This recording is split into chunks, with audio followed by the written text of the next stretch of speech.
It's time to plant the fall harvest for my outside tower garden. So I use mostly Johnny's seeds. I take notes so I can keep track of what did well last year.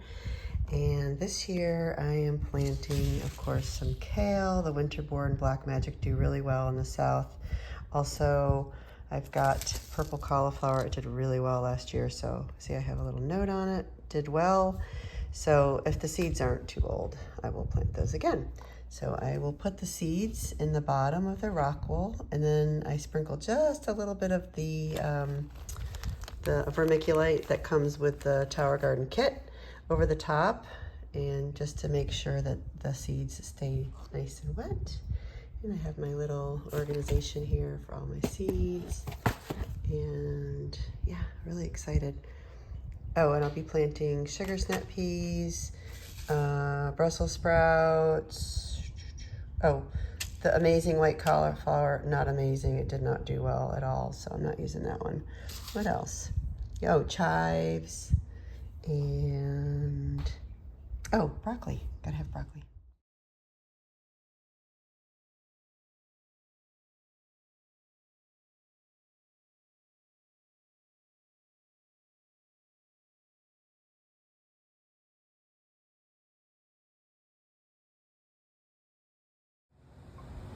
Okay, so today's the day I'm going to put in these plants into the tower. This is my fall garden, and the timing is perfect. It's like 65 degrees out, sunny. They've been seasoned to be outside for a little bit already, so the heat will not be too much for them, the sun. So in here I have mostly cabbages and Brussels sprouts, or cabbage and broccoli, cauliflower, and then over here I have some kale and Brussels sprouts. So I planted these seeds September 21st, and they really probably should have gone in sooner.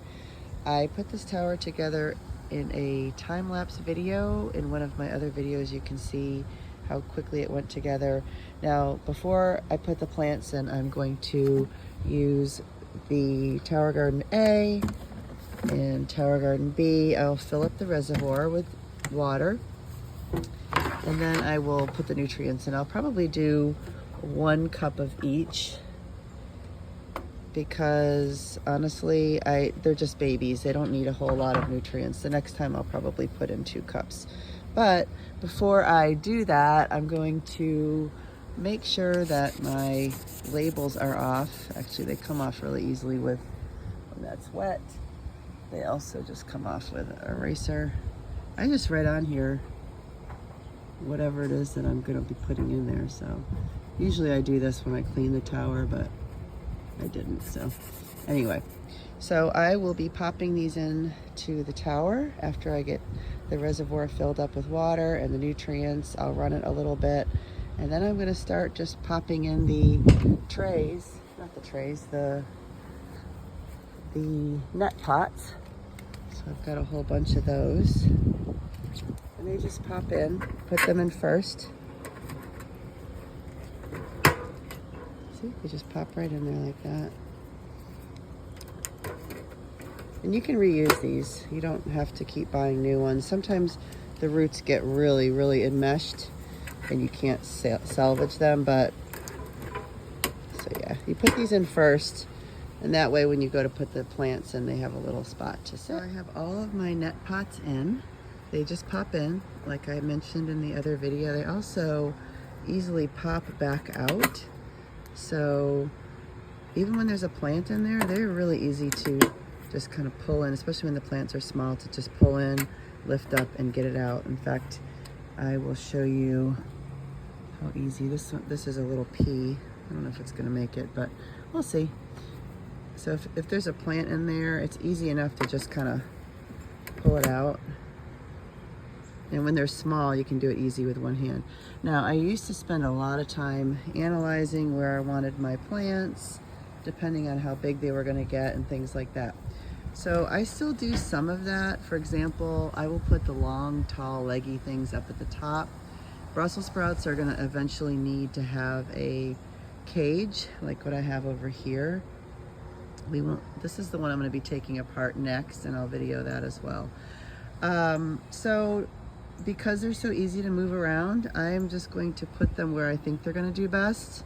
And it's often a trial and error, so you know, don't get too crazy about where you're going to place them. There's certain things that you do not want to place up at the top, like large tomatoes and things like that, but I'll do another video on that and why. But I'm not planting any tomatoes. It's a fall garden. I could do tomatoes, but I'm actually playing around with doing some inside, so stay tuned for that.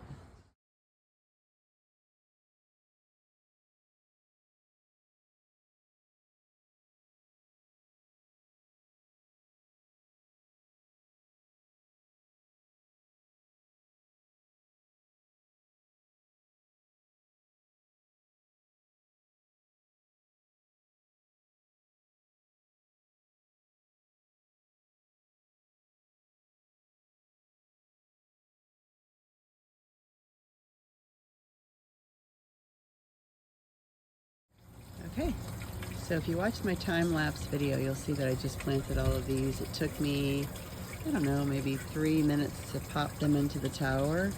And what took longer probably was labeling them. And I like to space them out a little bit. So for example, I have the different varieties, like there's my Alcosa green cabbage. There is another one, and then another one here. And as they develop, it gives me a chance to possibly move them around if they look like they need to be in a different place. So cauliflower tends to, from my last experience anyway, I think it does better if it's a little bit higher up. I did put the kale at the top because that gets quite tall, but I'm also kind of wondering if it will hold its own, you know, at the bottom. So let's see, I put some Black Magic kale right here. So as you can see, there's a lot of plants in some of these rock wool. So I don't want more than one, but what I'm going to do is I'm going to give it a couple days, but not much more, and then I'm going to come out and I'm going to pull out some of the plants. I will either eat them or I will plant them in the other tower that I've yet to clean out. So I can't let it go for too long, otherwise they will not come out without a lot of damage and possibly damaging the other plant that I want to leave in there. So I will leave them where they're at right now, let them get established a little bit, and then I'll probably come in and start messing around again. And the ones that I separate, I'll show you how I do that. If they make it, they make it. If they don't, they don't, you know. Again, survival of the fittest. And sometimes they'll make it, but they take a little bit longer to get established, which is fine because I don't want everything becoming ripe or ready to harvest at the same time. Make sense?